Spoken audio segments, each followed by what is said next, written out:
Muy buenas noches, espectadores de Estado de Alarma. Estamos ya con nuestro historiador de cabecera. Estamos ya con el gran Pío Moa. ¿Cómo se encuentra, Pío? Hola, pues muy bien. Aguantando marea, como todo el mundo. Como todo el mundo, eso es.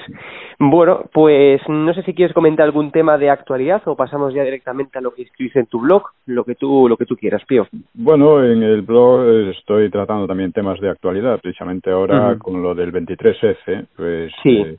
es importante un poco ver lo que ha sido, ¿no? Y he escrito un tema sobre la verdad sobre el 23F. Sí. Y la cuestión fue así, básicamente. Hoy se sabe bastante bien en qué consistió, porque es un asunto sobre el que se ha mentido muchísimo durante más de 30 años y se sigue mintiendo, claro, aunque ya mucha gente sabe que las cosas no fueron así, ¿no? Bueno, se trató básicamente, o sea, se presenta como una especie de golpe reaccionario que fue frustrado por el rey. La cosa fue más complicada, ¿no? En realidad, se trató de un intento de cortar el proceso de descomposición política a que había llevado Suárez a España en menos de 4 años. O sea, no se trataba de volver al franquismo, con el que nadie soñaba, sino de imponer un gobierno de concentración que sería encabezado por el general Armada, el cual debía hacer frente a la crisis, dada la incapacidad de una UCD, que era el partido de Suárez, que estaba dividido e inepto, ¿no? El plan, que incluía al rey y a políticos socialistas del PP y tal vez comunistas, pues consistía en provocar lo que llamaban un supuesto inconstitucional máximo, inspirado en la amenaza de golpe que había llevado a De Gaulle al poder en Francia en 1959. Esto fue organizado por los servicios secretos, ¿no? Realmente hay un libro de Jesús Palacios que lo explica muy bien, ¿no? El supuesto, pues debía apoyarse en Tejero y otros que servían como peones inconscientes de dicho supuesto que fracasó, ¿no? Y fracasó cuando Tejero rechazó ante Armada un gobierno con socialistas y comunistas. Una vez conocido el fracaso, pues Juan Carlos no tuvo más remedio que abortar el golpe después de unas horas de tensa espera, ¿no? Bueno, esa es la conclusión, como digo, de Jesús Palacios y otros, y es la única que encaja en la lógica de los hechos. Sabino Fernández Campo haría una advertencia a medias burlona y a medias preocupada. Dice, quienes buscan la verdad corren el riesgo de encontrarla. Bien, el verdadero causante de un problema que fue tan mal resuelto, pues fue realmente Suárez. El país sufría una oleada de terrorismo, de ataques sistemáticos a España y la unidad nacional, de desempleo y de huelgas que habían llegado a 20 millones de jornadas perdidas en el 79, eso sin contar Cataluña y Vascongadas. Y esto citando de un libro mío, La transición de cristal, pues decía, también dejaba Suárez en ruinas a su partido, la UCD, imposibilitándolo para gobernar. Con su habitual frivolidad, al ser investido, había anunciado el fin del consenso. En adelante, cada partido competiría por realizar su programa. Pero el programa de la UCD resultaba imprecisable y sus corrientes internas tiraban cada una por su lado. El fondo de la cuestión era bastante sencillo. En minoría no se podía gobernar con alguna firmeza, por lo cual había que decidir si UCD pactaba con Fraga, o sea, con Alianza Popular, que se llamaba entonces. Esto le daría mayoría absoluta para enfrentarse a los socialistas y demás. Pero si persistía la UCD en soledad, pues esta hacía al gobierno muy vulnerable a la presión de la izquierda y de los separatistas, ¿no? Herrero de Miñón, y en general, era un político de entonces, y en general el sector democristiano propugnaba lo que llamaba la mayoría natural, mediante acuerdos con Alianza Popular, o sea, con Fraga. Pero Fraga y otros dirigentes lo rechazaban por completo. Al parecer, Suárez y compañía creían que una línea progresista, entre comillas, pues les haría ganar votos del PSOE y menos ataques de la izquierda. Había también otra razón ideológica profunda, pues UCD y Suárez en particular habían jugado a alejar su imagen del franquismo, incluso a presentarse como, en cierto modo, antifranquistas, lo cual les desarmaba ante sus contrarios, claro. les dejaba en evidencia, ¿no? Suárez llegaría incluso a pensar en gobierno de coalición con el PSOE. Es decir, la confusión política, ideológica y cultural de Suárez era palmaria, ¿no? Era un político de dedicación exclusiva, entendía su oficio como el cambalache permanente entre partidos y el deterioro de la situación general del país no le impresionaba. Creía poder arreglarlo todo con diálogos y picardías de políticos, ¿no? Pero la verdad es que más allá de su encanto personal, de su habilidad para el regateo, pues era muy torpe. En su carta de dimisión confesó involuntariamente la realidad. Él se había convertido en el obstáculo a la democracia. Lo que dimitía precisamente por eso. O sea, decía se dimitía porque decía que no quería que la democracia fuera un paréntesis en la historia del país. Bueno, si estaba amenazado con ser un paréntesis, porque él, que supuestamente representaba la democracia, no la defendía, sino que dimitía, ¿no? Porque realmente esta es la realidad. Él se había convertido en un obstáculo, ¿no? Bueno, al dimitir, hay además, es importante ver de qué manera dimitió. Él estaba muy frívolo, era muy frívolo, y estaba muy contento de la repercusión internacional de su medida, ¿no? Así que dijo, él decía, ¿os dais cuenta? Le decía a los suyos, mi dimisión va a ser noticia de primera plana en toda la prensa del mundo. Estaba contentísimo. Y, según Herrero de Miñón, no pensaba en una retirada total, sino en volver de nuevo, ¿no? Él quería un sucesor provisional para preparar su vuelta como único candidato capaz de dirigir las siguientes elecciones del 83. Insistió mucho en que se aceptara como sucesor a Leopoldo Calvo Sotelo, que carecía de grupo político propio, al revés que los demás varones, le era fiel y carecía de popularidad o de carisma. Leopoldo Calvo Sotelo tenía un aspecto un poco lúgubre, ¿no? O sea, no inspiraba un gran carisma, vamos a decir, ¿no? Suárez, dice Herrero, lo tenía por su hombre de paja, última garantía para su vuelta al liderazgo carismático. Y Leopoldo también sospecha, el propio Leopoldo Calvo Sotelo, sospecha que Suárez se inspiraba en la dimisión de Felipe González de 1979 para retornar en triunfo al poco tiempo. Dice él, quién sabe si no pensó que yo no duraría 3 meses. Bueno, duró algo más, pero no mucho más. Por entonces fue el segundo congreso de la OCDE, a principios de febrero, estamos en 1981, pues transcurrió entre violento y jaranero, según Herrero de Miñón. Los compromisarios críticos, que eran próximos al 40%, certificaron la división del partido. Y Leopoldo, al no lograr la investidura en las Cortes al primer empeño, debió volver a probar el 23 de febrero, cuando ocurrió lo que sabemos, ¿no? Bueno, la verdad es que Suárez había hundido prácticamente a la UCD como instrumento de gobierno de un país al que había llevado a sí mismo a una profunda depresión. Y como Leopoldo no resultó tan hombre de paja como esperaba, pues Suárez creó una escisión y la bautizó como Centro Democrático y Social, nada menos. Decía, él creía conservar su carisma popular y grandes posibilidades electorales. Aspiraba a rivalizar con Felipe González con un peculiar izquierdismo y un liderazgo, como siempre, carismático. Bueno, Leopoldo no tuvo más remedio que disolver las Cortes y convocar nuevas elecciones para octubre. Y el panorama político cambió radicalmente, mostrando cuán lejos de la realidad vivía Suárez. Su CDS, Centro Democrático y Social, solo alcanzó 600.000 votos y 2 diputados, contra 1,5 millones de la UCD. También cayó el Partido Comunista dramáticamente, de casi 2 millones a 850.000. En cambio, Alianza Popular obtuvo 5,5 millones y 107 escaños, pero el gran ganador, por mayoría absoluta, fue el PSOE, con más de 10 millones de votos y 202 diputados. Y la UCD desaparecería pronto y también Fuerza Nueva. Bueno, esto conviene recordarlo porque en España todo se olvida con gran facilidad, con lo cual es muy fácil que el embuste y, en fin, como a lo que estamos casi acostumbrados, la farsa política, ¿no? Luego el declive del PSOE en los años 90 y luego las desgracias personales de Suárez, pues abonaron una revisión sentimental de su ejecutoria política. Aznar afirmó: el nacimiento de la España contemporánea, moderna y democrática está asociada al nombre de Adolfo Suárez. En realidad está asociado al nombre de Torcuato Fernández Miranda. Él fue el que empezó ya a llevar las cosas mal. Otro líder del PP lo llamó timonel de la transición.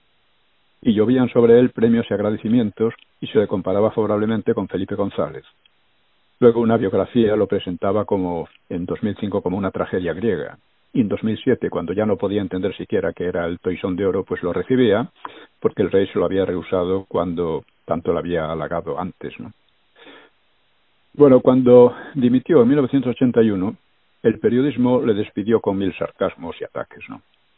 Y la prensa volvió a demostrar lo mala que es el periodismo español, ¿no? Cuando 27 años después, con ocasión de una foto en que ya Suárez tenía Alzheimer, pues aparecía al lado de Juan Carlos, los dos de espaldas, ¿no? Y Juan Carlos pasándole el brazo por el hombro, ¿no? Decía Cebrián: los equivocados éramos nosotros. Decía Oneto: hemos sido injustos con él.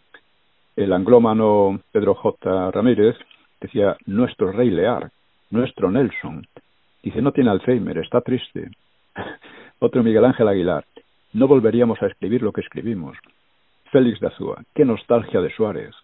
Elvira Lindo: el hombre del que no supimos apreciar el valor político. Paco Umbral todavía iba más allá: un doncel de Sigüenza, un don Juan de Austria, elegido de los dioses como Alejandro Magno. Javier Tusell: el mejor político del siglo XX. O sea, la política desastrosa de aquel Alejandro Magno había llevado al país a un proceso acelerado de descomposición que fue la causa real del 23F, cuyo gran beneficiario fue el PSOE de los 100 años de honradez. Y tal es, en definitiva, el secreto del 23F. En los análisis comunes, Suárez aparece ajeno a todos aquellos manejos cuando fue su causante. Este es y era el nivel de nuestras élites. Bueno, vamos a decir que, o sea, ¿cómo decir? Es necesario ver también un poco el aspecto de las consecuencias de aquello, ¿no? Primero, la democracia había llegado a España partiendo de su propia evolución en el franquismo, al contrario que en casi todo el resto de Europa, donde las democracias provenían o se habían salvado por las intervenciones militares useña y soviética. España no tenía esa enorme deuda, no tenía esa enorme hipoteca, lo que no impedía que muchos de sus políticos españoles desdeñaran el hecho histórico, ansiosos de homologarse a Europa, o sea, como si España hubiera salido alguna vez de Europa, ¿no? Esta fue la línea de Suárez, rompiendo con Torcuato. Torcuato diseñó una transición a partir de la legitimidad franquista, de la ley a la ley, cosa que intentó romper Suárez, ¿no? Por tanto, aplicando, al romper con el franquismo o a tratar de olvidar que había existido siquiera, pues Suárez y los demás aplicaron una política en el aire, una política sin raíces y sin principios. El zascandileo de Suárez pues llevó al país en menos de 4 años a una situación crítica, agravada por la descomposición de UCD, que, como dije, quedó inutilizada como instrumento de gobierno. El rey y muchos otros políticos estaban naturalmente muy alarmados por lo que estaba ocurriendo y estaban hartos ya del simpático Xisgarabís que era Suárez, ¿no? Y esa fue la causa del 23F. Bueno, el fracaso de aquel golpe, en que estaban implicados dirigentes políticos y el propio rey, dejó una situación enormemente peligrosa. Juan Carlos entonces reaccionó de la única manera aceptable, aunque mintiendo. De no haber reaccionado como lo hizo, el caos creado por Suárez se volvería incontrolable. Condenó el golpe como jefe del ejército, que le obedeció instantáneamente. Bueno, los resultados inmediatos fueron 2. Uno fue beneficioso y el otro perjudicial a la larga. El beneficioso consistió en que a los separatistas y a los sindicatos pues les invadió un sano temor al ejército, infundado, pero en fin, eso les asustaron bastante, ¿no? Y eso les hizo moderarse por un tiempo en sus provocaciones y en sus demagogias y permitió reducir el terrorismo recurriendo precisamente a policías franquistas.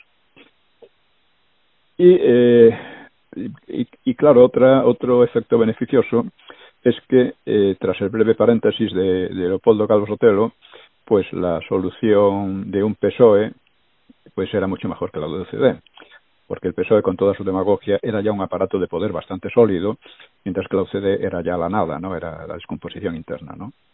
Y fue posible así corregir en buena medida la situación caótica legada por Suárez y su partido, que siempre se olvida esto, ¿no? Parece que no pasaba nada, sino que a algunos locos les dio por dar un golpe, así por las buenas, ¿no? Bueno, pues, pero junto a estos efectos beneficiosos, hubo a la larga un efecto muy perjudicial, que fue la culpabilización del ejército como chivo expiatorio, considerándolo un residuo del franquismo que debía desactivarse. Y así, en contra de toda la evolución histórica real, pues la política antifranquista de Suárez se reactivó en una orientación lenta pero persistente, ¿no? Oponiéndosele una europeización consistente en negar la historia y carácter nacional español y destruir progresivamente su soberanía. Pues la significación histórica del franquismo había sido precisamente la continuidad histórica, cultural y política de España. Este proceso de oponer la democracia al franquismo y suponer que el antifranquismo suponía democracia, ¿no? Pues que nació de la inanidad de unos políticos, una inanidad que requeriría estudio, y culminó en la infame condena del 18 de julio por Aznar, en 2002. Después de lo cual ya cobraron mayor impulso de nuevo los separatismos, llegó Zapatero al poder, aliándose de inmediato con la ETA para sacarla de la ruina, para rescatarla de la ruina que la había llevado Aznar. Esto fue una buena política de Aznar, ¿no?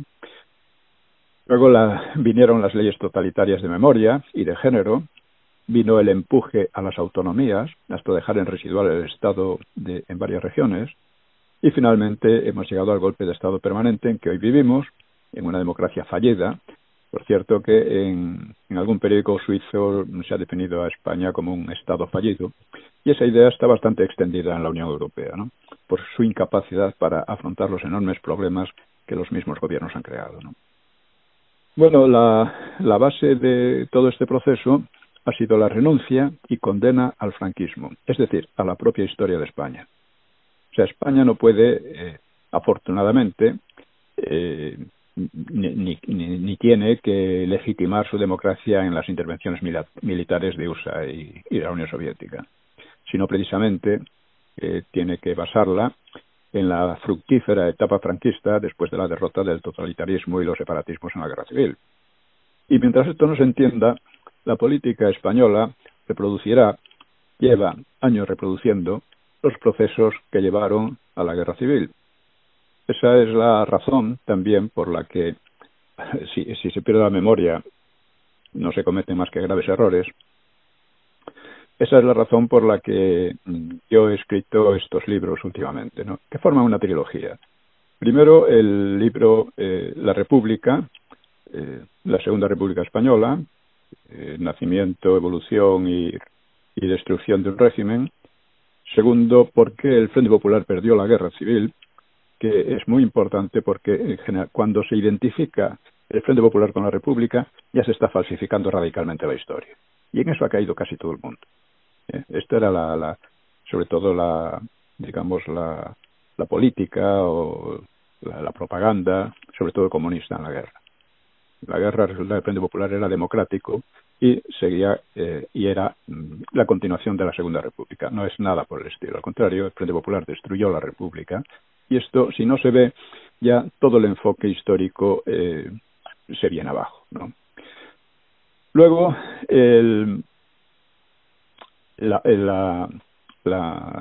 los mitos del franquismo.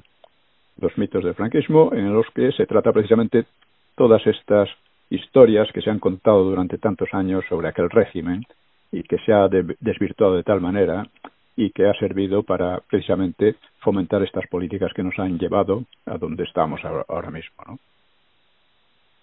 En fin, pues esto es un poco de lo que he venido parte de lo que he venido tratando.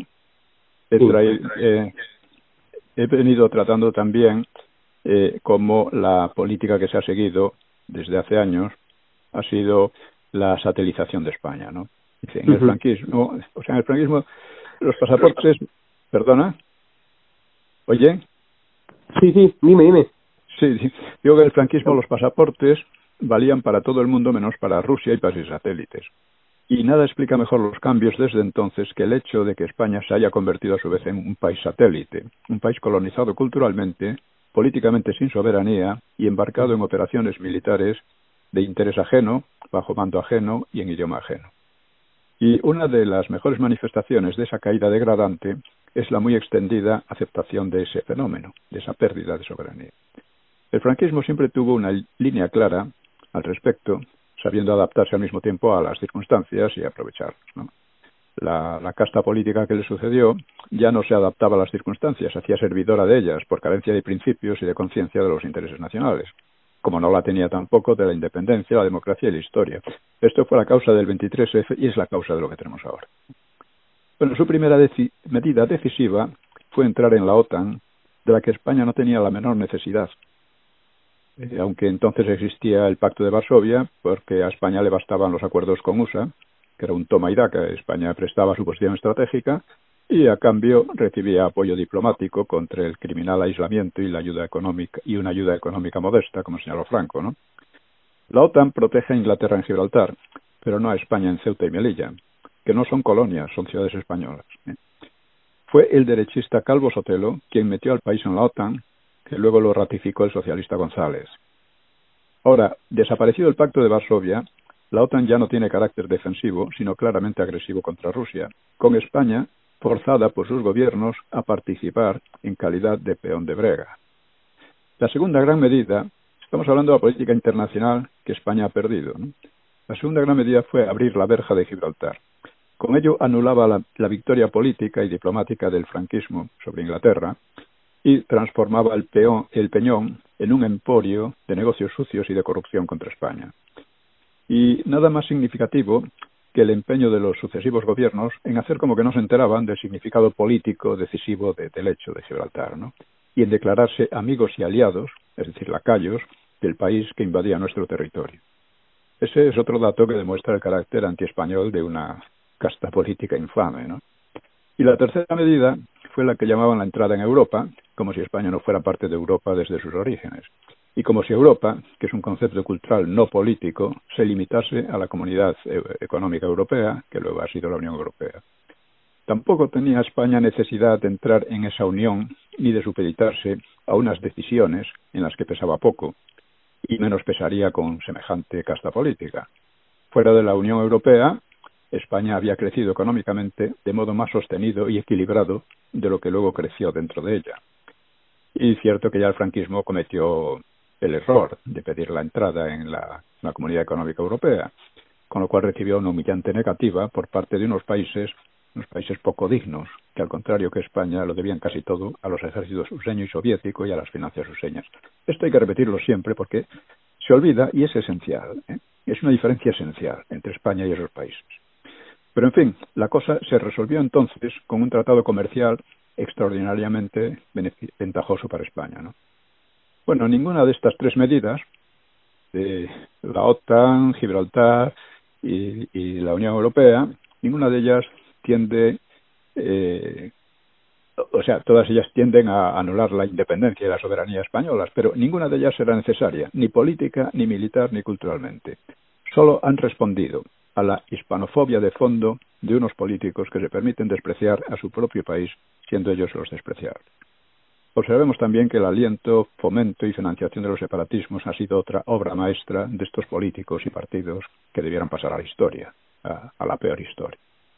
Pero estamos ahora en una situación en la que afortunadamente ha aparecido una fuerza política nueva que parece bastante mejor que ellas, Vox.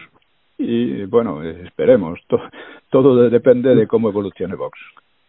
No, evidentemente, claro.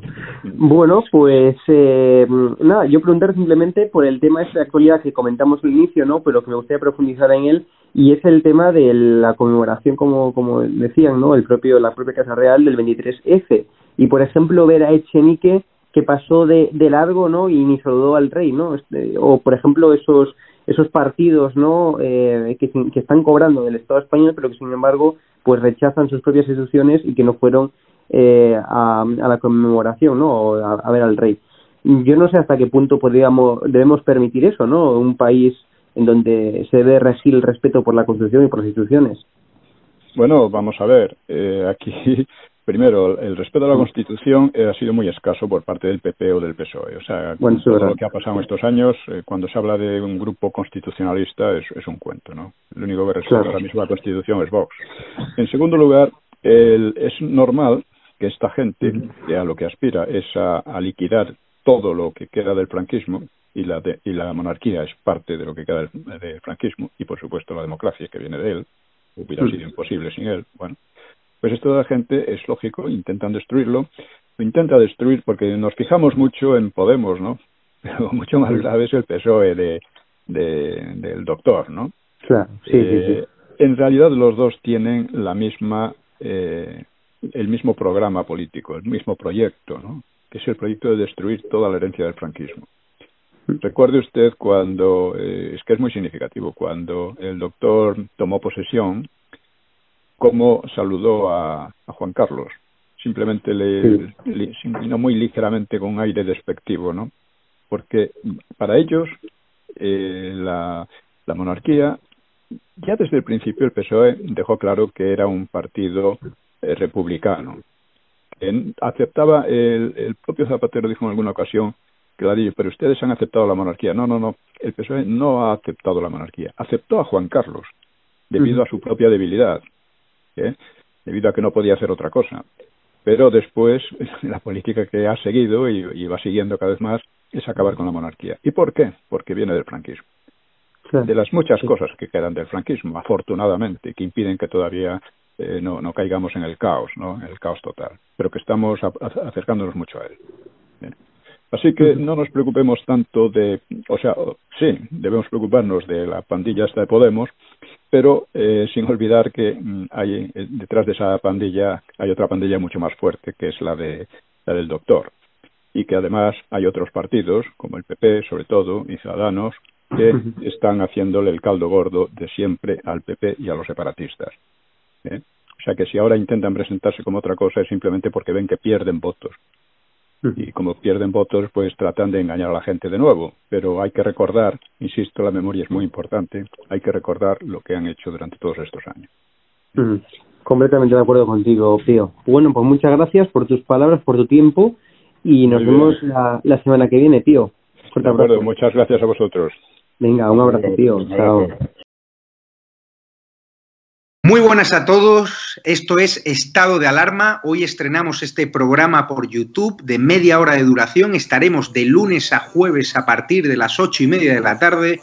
Y este programa nace porque, al igual que tú estás cabreado con ese gobierno central que podría haber hecho mucho más contra el coronavirus, que ya se ha llevado cerca de 3.500 personas por delante, ese gobierno que nos mintió, que nos dijo que solo iba a haber un contagio y que podría haber actuado antes, viendo la que estaba cayendo con la pandemia tanto en China como en Italia, pues hemos decidido montar esta plataforma de libre expresión ante los intentos del gobierno central de usar ahora los minutos de televisión pública que acaparan para lanzarnos desinformación y propaganda. Por eso desde aquí vamos a desmontar sus mentiras, vamos a daros la verdad y vamos a apoyar a los profesionales sanitarios, a las fuerzas y cuerpos de seguridad del Estado y a esa población civil que vive confinada, que vive aislada y harta de ver al vicepresidente del gobierno saltándose la cuarentena hasta en 3 ocasiones. Quieren que olvidemos los secretos que irán a las tumbas en el Palacio de Hierro. Muchas almas vuelan a diario, millones de velas en los santuarios, demasiadas cruces en el calendario, un país entero contra un adversario, hospitales con mares de voluntarios, todos los balcones llenos en mi barrio, aplausos que se escuchan hasta el planetario, para ángeles vestidos de sanitarios. Nos está costando respirar. Nuestro mundo paró de girar. Ya. Ellos